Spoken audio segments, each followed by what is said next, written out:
Sabato sera, dopo una pizzetta la Presidente, bianca, mozzarella, funghi e uova alla Bismarck, mi butto in camera e snazzico, faccio zapping, cerco il verdone nazionale, ci sta su Iris la maratona. E invece inciampo in David Letterman Show, un presidente, è il padre di tutti i presidenti ospite, Barack Obama. E oggi ho imparato un'altra cosa, ho capito una cosa. Non amo la politica, la schifo tendenzialmente, mi annoia terribilmente. La percezione che ne ho quando sento parlare di politica è inconsciamente di cambiare canale.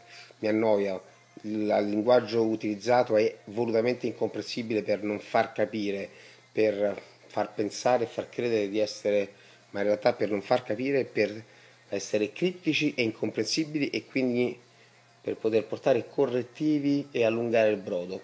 Stasera invece ho capito che non è che non mi piace la politica. Stasera ho capito che non mi piace la politica italiana, italica, perché io quel muretto là non solo l'ho seguito fino alla fine, ma l'avrei seguito per le prossime 3 ore. Un linguaggio chiaro, diretto, semplice, sincero e severo con se stesso. La domanda quali delle responsabilità che le imputano, quali ritiene che siano effettivamente correttamente imputate? Tutte, tutte ha risposto. Ma hanno eletto il 53%, ma dal giorno dopo ero il presidente di tutti, per tutti. Bisogna alzare un pochettino le tasse di quelli che hanno di più, abbassare quelli medi e in un paio d'anni li sistemiamo. Ma questo è un modo di parlare. È come io gestisco la mia azienda, la mia agenzia di assicurazioni, un modo manageriale, semplice, dove non hai la percezione che te stai a fare in si tuoi. Chiaro, trasparente, non infallibile, ma comprensibile, veloce e con la sensazione che le soluzioni proposte ed eventualmente varate facilmente e immediatamente sostenibili e applicabili. Qua, per spostare un po' da cenere, ci vuole emendamento.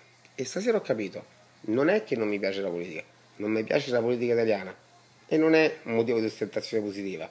Allora dipende molto da noi.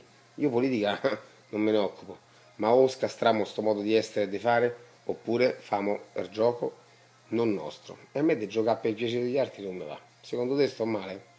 Si può fare quella politica? Si può fare, si può parlare così, perché parlando così si ottiene, perché non è incappi al collo, perché non è, ma e poi magari ti puzza il fiato. Viva la vita, si può fare.